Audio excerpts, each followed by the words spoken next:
All right, I've been talking all day. You guys are gonna have to forgive me, but it's time for perfect exposures in one shot. Now, what we're gonna do is I flipped over to spot metering on my camera. So I want you guys to do the same thing. Let's go ahead and make sure actually we're in spot metering mode. Now, we have done several examples of spot metering. We're doing it throughout the course, basically spot metering on our model's skin to get the perfect skin tones in one try. That's great and all, but we can actually use spot metering for, well, anything. Let's say, for example, I wanted to get a perfect exposure of this dirt.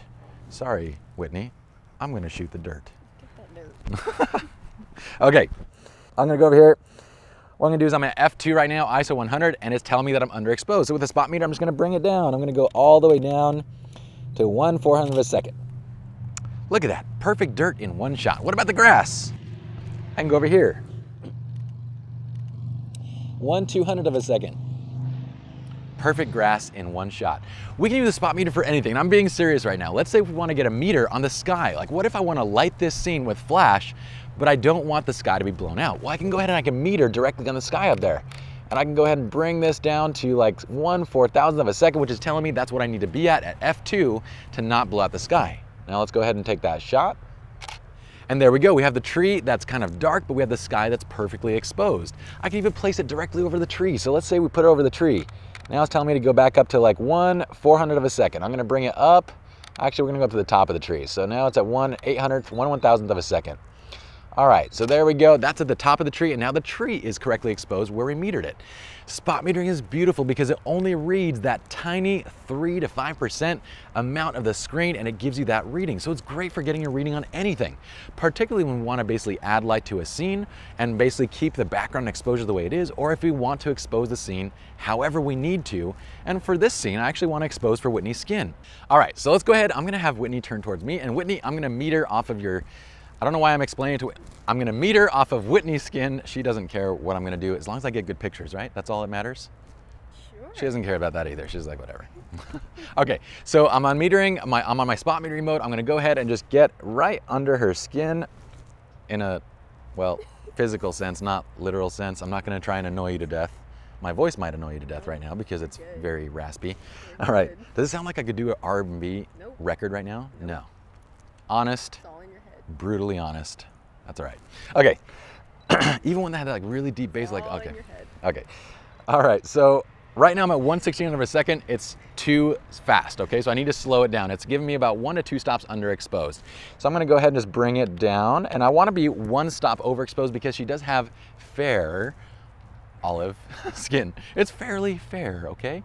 If you have a model that has darker skin, don't be surprised if it's gonna be a little bit underexposed when you meter. It's okay.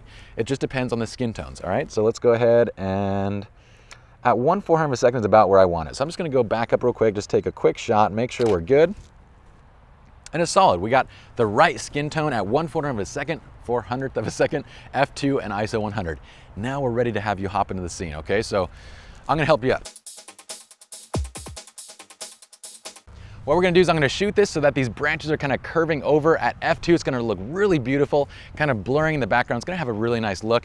We have her propping one knee up because, again, it creates a little bit of, well, space between the legs. We don't want the legs to look like they're just one piece. We wanna create space there, and it also creates a little triangle in the shot, which is really nice. Her arm is doing the same thing, actually, and it adds a lot of interest. Triangles are a compositional piece that looks great. Okay, so let's shoot our shot.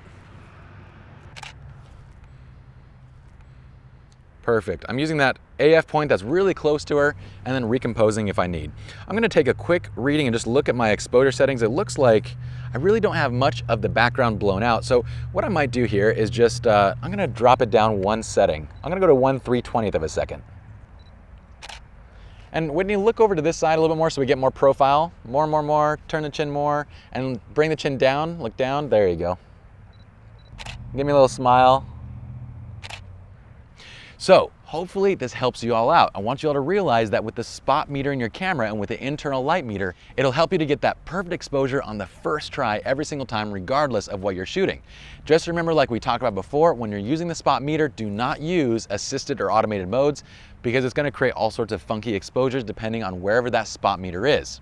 So in assisted or automated modes, we recommend sticking to center weighted average or an averaging type of exposure or metering mode. When you're shooting in manual, well, we love spot meter because it gets us the perfect shot every single time. Okay, stay there. No, stay there. And get a couple more shots. There you go.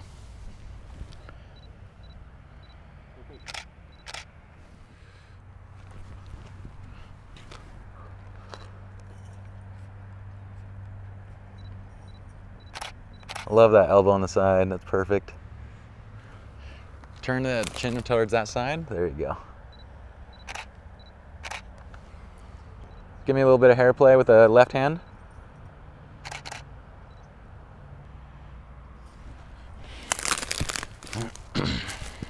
Okay, same thing. Bringing the hand down to the necklace. There you go. Chin up a little bit. Eyes at me. Perfect. Do that. Play one more time again. Kind of bring the hand to the necklace. Look out towards the guys over there. There you go. Eyes at me. Center up the necklace on the chest and then just bring the hand into it a little bit. There you go, right there. Turn the chin out towards the light. There you go. Hand on the necklace. Right there, hold that. And give me a full smile, give me your laugh. There you go, perfect. What's happening here is at ISO 400, we're reducing dynamic range of the image. Dynamic range is that range of detail from our shadows all the way to our highlights. And we want to keep that at the lowest possible native ISO, which is ISO 100. Because anytime we increase, we're losing our image detail, we're losing dynamic range, we're losing color, we're losing sharpness, and so forth. So